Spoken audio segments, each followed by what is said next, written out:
These are easily some of the most exciting times to be a Kanye and Carti fan, but there's no denying that these artists' rollouts are going in wildly different directions at the moment. Without a doubt, there is both a right way and a wrong way to roll out an album, and it just so happens that Kanye and Carti are very clearly representing both of these ways right now. I've dialed in on 5 categories that I believe are essential to a good album rollout: controversy, promises, previews, singles, and hype. So let's go through both Kanye and Carti's current album campaigns category by category and see just how much they differ. While both Ye and Carti have immense power and control in the development of their projects, it's also true that oftentimes they are the ones who set up the barriers that result in worsening a rollout. Carti's only real recent controversy came after he dropped his second rollout single, 2024, on YouTube, where fans thought one line said, "Walk inside the party, bitch, we all Nazis," but Genius Lyrics confirmed the real line is, "We all narcissists," and it only sounded like Nazis due to Carti's vocal delivery. Besides that, just associating with Kanye is mildly controversial, I suppose, but it's not limiting Carti directly. Because of this, he gets an A for his rollout controversy management. Meanwhile, Kanye, on the other hand, has on multiple occasions made his rollout increasingly more difficult on himself. After dropping his album's lead single, Vultures, his line on the song about fucking a Jewish bitch was not received positively and resulted in Lil Durk's label president refusing to clear his additional features, which delayed Kanye's album process. Then, after his Las Vegas rave, he went on another rant that only made it more difficult for him to get features approved and samples cleared, which is 100% what is delaying the album right now. It seems with his recent apology to the Jewish community posted to his socials, Kanye is attempting to make his rollout a little bit easier, but the fact of the matter is, if he didn't say anti-Semitic things in the first place, he wouldn't need to overcome the hurdles that resulted from saying them. Without a doubt, Kanye gets an F for rollout controversy management, and it's very clear why. Promises can make or break fans' anticipation for an album release, and often making and failing to deliver on promises ends up souring the public on a rollout. So far, Carti has made 0 promises besides that he's coming with a fire project in the new year. No date, nothing to box himself in right now, and best of all, no promise to not keep because he's very clearly got a finished project ready to drop very soon. Because he's properly managed his promises made to fans for this rollout specifically, Carti gets an A for this category.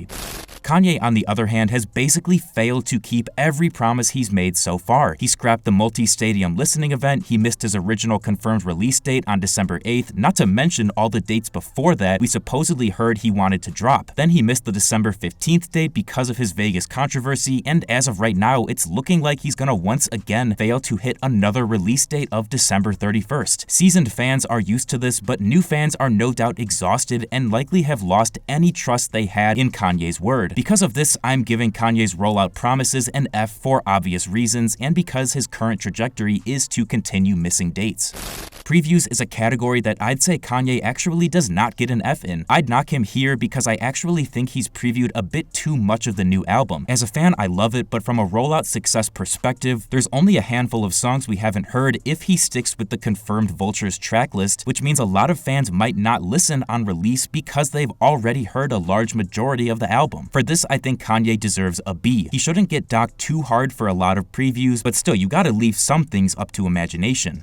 Carti, on the other hand, has, I think, previewed the perfect amount of material for his new project. We got the Moving the Molly and Hood by Air snippets a few weeks ago, which were perfect and just long enough to give fans a small peek into his new work. Carti's snippet dropping patterns seem to follow his general mysteriousness, and that makes each new snip that much more impactful. I think an A is in order for Carti in this category, and I would definitely expect at least a few more hyped up snippets from him before the album drops. In terms of singles, Carti has been absolutely nailing this rollout category, with 3 fully finished songs dropping so far to build hype. Now, these did not actually release on streaming, but on YouTube and Instagram. However, that doesn't make them any less integral to building up the rollout and showing fans what his new work sounds like. All 3 of these singles are also vastly different from each other, which only makes the rollout that much more exciting, and I think this fact alone earns Carti an A in this category. Kanye has so far only dropped one single, the Vultures title track, which while cool was not exactly impressive or earth-shattering. I love the song, don't get me wrong here, but is Vultures really making people say, okay, this album is going to be otherworldly? Probably not. He has dropped at least a single, so I think Kanye deserves around a C in this category, but his rollout could be so much better with additional singles to build anticipation instead of doing so many unfinished previews at his listening parties. And finally, hype, the driving force behind any album rollout, and one that both artists are generally very proficient at cultivating. In all honesty, I think both Carti and Kanye should get an A in this category, but it's just interesting that the way they both have built hype for their respective current rollouts is completely different. Carti built hype solely off his social media presence and his own single release quality, along with communication to his fans. Kanye, on the other hand, built hype basically off of controversy and from factors outside his direct line of effect, and more often than not does not even speak directly to fans about the album. But this turmoil and constant pushing and pulling of Kanye's rollout is in itself what builds hype. It's just intriguing how with Kanye, it seems like we have to drag the album out of him, whereas Carti is eager to provide fans with a new project to sink their teeth into.